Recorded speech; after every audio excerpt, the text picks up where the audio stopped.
দর্শক সবাইকে আমন্ত্রণ জানাচ্ছি চ্যানেল 24 নিয়মিত আয়োজন নিউজ এক্সপ্রেসে আপনাদের সাথে আছি আমি সাবিহা নিগর দৃষ্টি। স্বয়ংক্রিয় ট্রাফিক বাতির আওতায় আসছে ঢাকার আরও 50টি ইন্টারসেকশন।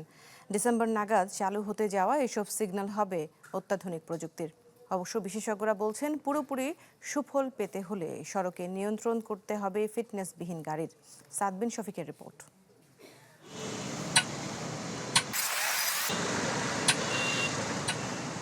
সিগন্যাল বাতি দেখে নিয়ম মেনে চলছে গাড়ি, পথচারীরা পার হচ্ছেন সুশৃঙ্খলভাবে। গেল কয়েক মাস ধরে এমন দৃশ্য ঢাকার বেশ কয়েকটি সড়কে।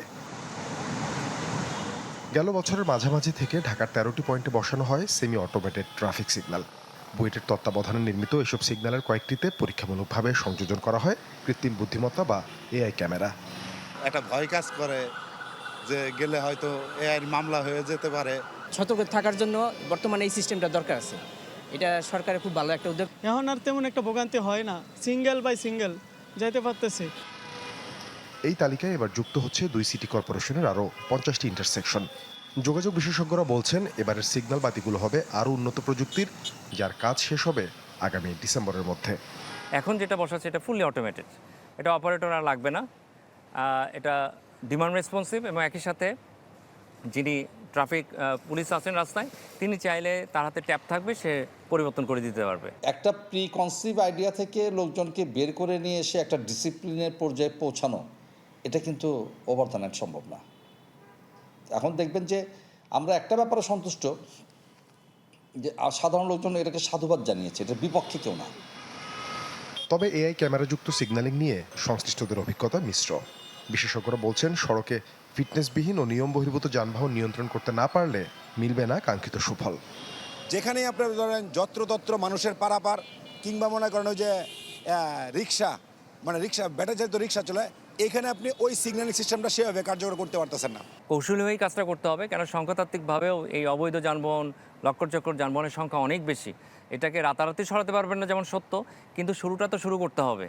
তো এটা কিন্তু নীতিগত একটা সিদ্ধান্তের ব্যাপার, এবং এই পলিসিগত সিদ্ধান্ত যদি আমরা নিতে পারি, আমার ধারণা তখন আমাদের যে সিগন্যালগুলি আছে সেটা আরও ভালো ফাংশনিং করবে। নতুন এসব সিগন্যাল পরিচালনা করতে নিয়োগ দেওয়া হয়েছে নতুন লোকবল, যা ব্যয় বাড়াচ্ছে প্রকল্পের। পুলিশ বলছে প্রশিক্ষণ দিয়ে প্রস্তুত করা হচ্ছে ট্রাফিক টেকনিক্যাল ইউনিট নামের একটি বিশেষায়িত ইউনিট। আমরা স্থানীয় সক্ষমতাকে ডেভেলপ করতে চাই, যাতে যে কোনো জিনিস নষ্ট হলে আমরা সঙ্গে সঙ্গে চেঞ্জ করতে পারি, এবং এটার সঙ্গে আমাদের লোক একদম ফুল টাইম এখন ট্যাগ করা আমরা শিখছি। নতুন 50টির মধ্যে 28টি সিগন্যাল বসছে ঢাকা উত্তর ও 22টি বসছে দক্ষিণ সিটি কর্পোরেশনে। সাদবিন শফিক, চ্যানেল 24, ঢাকা। এদিকে যানজট এড়িয়ে দ্রুত ঘটনাস্থলে বা দুর্ঘটনাস্থলে পৌঁছাতে ঢাকায় নামছে 40টি বিশেষ মোটর সাইকেল অ্যাম্বুলেন্স। এছাড়া মহাসড়কে ট্রাফিক ব্যবস্থাপনা জোরদার ও দুর্ঘটনা কমাতে হাইওয়ে পুলিশকে দেয়া হচ্ছে 80টি পেট্রোল মোটর সাইকেল। রাজধানীতে এক অনুষ্ঠানে এসব জানান সড়ক পরিবহন মন্ত্রী শেখ রবিউল আলম। যাত্রা শুরু করলো সড়ক নিরাপত্তায় নতুন এক উদ্যোগ। সড়ক নিরাপত্তা প্রকল্পের অধীনে আনুষ্ঠানিকভাবে শুরু হলো দুর্ঘটনা পরবর্তী জরুরি চিকিৎসা ও টহল সেবা।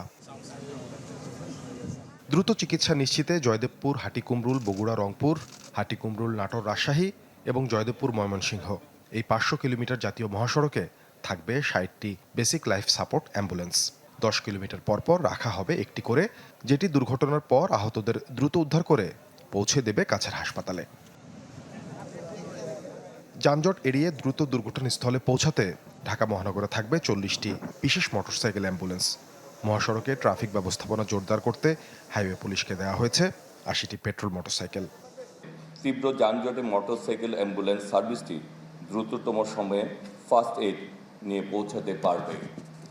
একইভাবে হাইওয়ে পুলিশের 60টি নতুন পেট্রোল মোটরসাইকেল মহাসড়কের গতি নিয়ন্ত্রণ, রুটিং পেট্রোলিং এবং দুর্ঘটনাস্থলে শৃঙ্খলা বজায় রাখতে অত্যন্ত কার্যকর ভূমিকা রাখতে পারবে। এই একই মহাসড়কগুলোকে কেন্দ্র করে আমরা 24টি ট্রমা সেন্টার চালু করার জন্য ইতিমধ্যেই উদ্যোগ নিয়েছি। এই অ্যাম্বুলেন্সগুলো এবং এই মোটরসাইকেলের মাধ্যমে যে প্রশিক্ষিত স্বেচ্ছাসেবকরা আসবেন, এই ধরনের নেটওয়ার্কটা আমরা ভবিষ্যতেও সাস্টেইনেবলভাবে আমাদের হেলথ সিস্টেমের, রেগুলার হেলথ সিস্টেমের পার্ট হিসেবে পরিচালিত করতে পারি সেই লক্ষ্যে আমরা কাজ করছি। উদ্বোধনী অনুষ্ঠানে সড়কমন্ত্রী জানান 2030 সালের মধ্যে সড়ক দুর্ঘটনা অর্ধেকে নামিয়ে আনতে চায় সরকার। নির্দেশ দেন হাইওয়ের কাছাকাছি হাসপাতালগুলোকে জরুরি সেবা প্রদানে প্রস্তুত থাকার। আমরা চাইব হাইওয়ের পাশে যে সমস্ত হাসপাতালগুলি আছে সেখানে আলাদা ইউনিট একটা থাকবে এবং 10 কিলোমিটারের মধ্যে একটা অ্যাম্বুলেন্স আমাদের রাখার যে পরিকল্পনা আছে সেটা আমরা নিশ্চিত করব। কিন্তু অ্যাম্বুলেন্সগুলি যথাযথ সুবিধা নিয়ে আহত হওয়া বা দুর্ঘটনা কবলিত ব্যক্তিকে যাতে প্রাথমিক এবং প্রয়োজনীয় সেবা নিশ্চিত করতে পারে সেই প্রস্তুতিগুলি হাসপাতালে থাকতে হবে। সড়ক ও জনপদ অধিদপ্তর, পুলিশ, বিআরটিএ এবং স্বাস্থ্য অধিদপ্তরের যৌথ বাস্তবায়নে পরিচালিত হবে এই সেবা। আমরা সচল করার চেষ্টা করব। সাদবিন শফিক, চ্যানেল 24, ঢাকা। সড়ক নিরাপদ করার দেড় যুগ ধরে ভালোবাসার নিড়ে নিশ্চিত করছি বিশুদ্ধ ও সঠিক মাত্রায় আয়োডিনযুক্ত লবণ। ACI পিওর সল্ট মেধা বিকাশে সাহায্য করে। ফেসবুক কিংবা টেলিগ্রামে পার্ট টাইম চাকরির ফাঁদ পেতে লাখ লাখ টাকা হাতিয়ে নিচ্ছে সংঘবদ্ধ প্রতারক চক্র। আবার কেউ উপবৃত্তির অর্থ দেয়ার নাম করে ব্যাংকের তথ্য নিয়ে অনলাইনে আত্মসাৎ করছে অর্থ। প্রতিদিনই এসব অনলাইন প্রতারক চক্রের হাতে চট্টগ্রামে নিঃস্ব হচ্ছে বহু মানুষ। অভিনব পন্থায় সাইবার ক্রাইম করে গেলেও নানা সীমাবদ্ধতায় ধরাছোঁয়ার বাইরে অপরাধীরা। পার্ট টাইম জবের অফারে 10,000 টাকা বিনিয়োগে অনলাইনে কাজ শুরু করেন চট্টগ্রামের সলিমপুরের স্ক্রাপের দোকানদার আব্দুল্লাহ মোহাম্মদ তাহের রবিন। কাজ শেষে 50 ভাগ লাভ সহ বিনিয়োগ করা টাকা বুঝে পান তিনি। এভাবে কয়েকটি লেনদেন হওয়ার পর 1 লাখ টাকা বিনিয়োগ করেন রবিন। সেটার লাভও যুক্ত হয় অ্যাকাউন্টে, কিন্তু নানা শর্তে সে অর্থ উত্তোলন করতে পারেননি তিনি। শর্ত দেন সমপরিমাণ টাকা জমা দিলে 1 ঘন্টার মধ্যে পুরো টাকা লাভসহ তুলতে পারবেন। এইভাবে নানা ধাপে 13 লাখ টাকা হাতিয়ে নেয় প্রতারক চক্র। যখন বুঝতে পারেন প্রতারণার শিকার হচ্ছেন, ততক্ষণে ঋণগ্রস্ত হয়ে নিঃস্ব হয়ে যান এই ব্যবসায়ী। এইসব যারা করতেছে এদেরকে একটু আইনের আওতায় আনাটা খুবই জরুরি, আর না হলে অনেক ছেলে পেলে অনেক পরিবার নিঃস্ব হয়ে যাবে। একইভাবে অনলাইনে প্রতারিত হন বেসরকারি একটি প্রতিষ্ঠানে কর্মরত আবু মহিউদ্দিন সিদ্দিকী। তার কাছ থেকে হাতিয়ে নেওয়া হয় 29 লাখ টাকা। ওই অ্যাকাউন্টের থেকে যখন আমি টাকা উইথড্র করার চেষ্টা করলাম 10 লাখ টাকা, তারপর ওরা বললো এখানে ক্রেডিট শিল্ডের একটা ইস্যু আছে, এখানে আপনাকে আরও 5 লাখ টাকা জমা করতে হবে। আমি যাদেরকে টাকা জমা দিয়েছি আমি 13 জন আসামি করেছিলাম, তো ওখানের মধ্যে সিমিলার অ্যাকাউন্ট কয়েকটা ওনার অন্য কেসের মধ্যে উনি পেয়েছেন। কেবল পার্ট টাইম জব নয়, মেয়ের উপবৃত্তির টাকা দেওয়ার কথা বলে ব্যাংক ও মোবাইল ব্যাংকিং হিসাব থেকে এই শিক্ষিকার 80,000 টাকা আত্মসাৎ করে আরেকটি চক্র। এভাবে অনলাইনে প্রতিদিন প্রতারক চক্রের হাতে নিঃস্ব হচ্ছে অসংখ্য মানুষ। যেহেতু ওরা এখন দেদারসে এগুলো করতে পারতেছে, কোনো ওদেরকে ধরা ছোঁয়ার বাইরে ওরা, তো এই জন্য এগুলোর কোনোই মানে এটা চলতেছেই, এখনো চলতেছে। এসব অপরাধের তথ্য পাচ্ছে সিএমপির সাইবার সাপোর্ট অ্যান্ড রেসপন্স ইউনিটও। বলছে চক্রটিকে আইনের আওতায় আনার কথা। সাইবার ট্রাইব্যুনালে যে মামলাগুলো হয়, সিআর মামলা, সেই মামলাগুলোতে আসলে আমাদের একটু ক্ষমতা একটু কম থাকে। আমরা এগুলোকে আইডেন্টিফাই করে আমরা কোর্টে রিপোর্ট সাবমিট করি, কোর্ট থেকে এদের বিরুদ্ধে ওয়ারেন্ট ইস্যু হয়। ইউনিটটির তথ্য মতে জুলাই পর্যন্ত গেল 1 বছরে থানা ও আদালত মিলে 142টির বেশি মামলা হয়েছে অনলাইনে অর্থ হাতিয়ে নেয়ার। এর মধ্যে তদন্ত করে আদালতে প্রতিবেদন জমা দেওয়া হয় 73টি। রনি দত্ত, চ্যানেল 24, চট্টগ্রাম।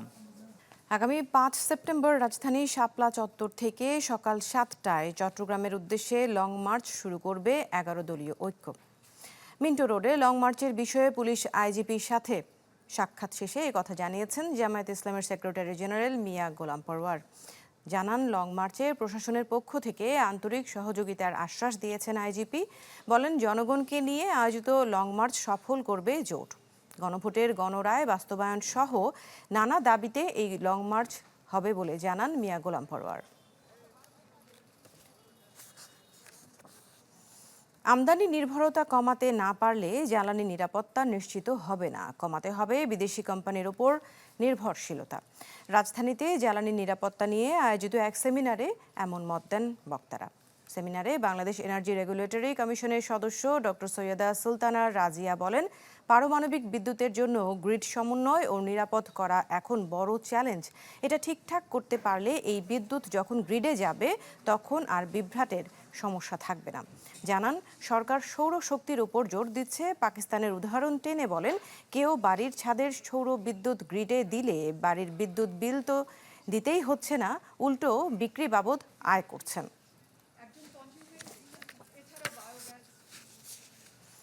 ব্রাহ্মণবাড়িয়ায় সোনালী ব্যাংকের ভেতর থেকে চুরি হয়েছে গ্রাহকের প্রায় ৮ লাখ টাকা। দুপুরে সোনালী ব্যাংকের ব্রাহ্মণবাড়িয়া কর্পোরেট শাখায় এই ঘটনা ঘটে। ব্যাংক কর্তৃপক্ষ জানিয়েছে, একজন গ্রাহক জেলা সাব রেজিস্ট্রি অফিসে পে অর্ডারে 7,80,000 টাকা জমা দিতে আসেন। ক্যাশ কাউন্টারের সামনে টাকার ব্যাগটি রেখে জমা ভাউচারে লেখার সময় ব্যাগটি চুরি হয়ে যায়। গ্রাহকের অসাবধানতার কারণে এই ঘটনা ঘটেছে বলে দাবি করেন তারা। সিসিটিভি ফুটেজে দেখেন চোর চক্রটিকে শনাক্তের চেষ্টা করছে আইন শৃঙ্খলা বাহিনী।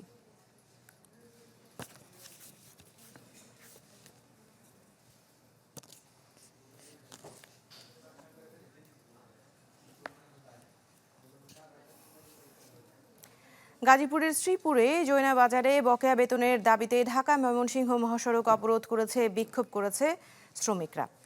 সন্ধ্যায় ওশিন স্পিনিং মিলস লিমিটেডের শ্রমিকরা মহাসড়ক অবরোধ করে বিক্ষোভ শুরু করে। এতে মহাসড়কের যান চলাচল বন্ধ হয়ে যায়।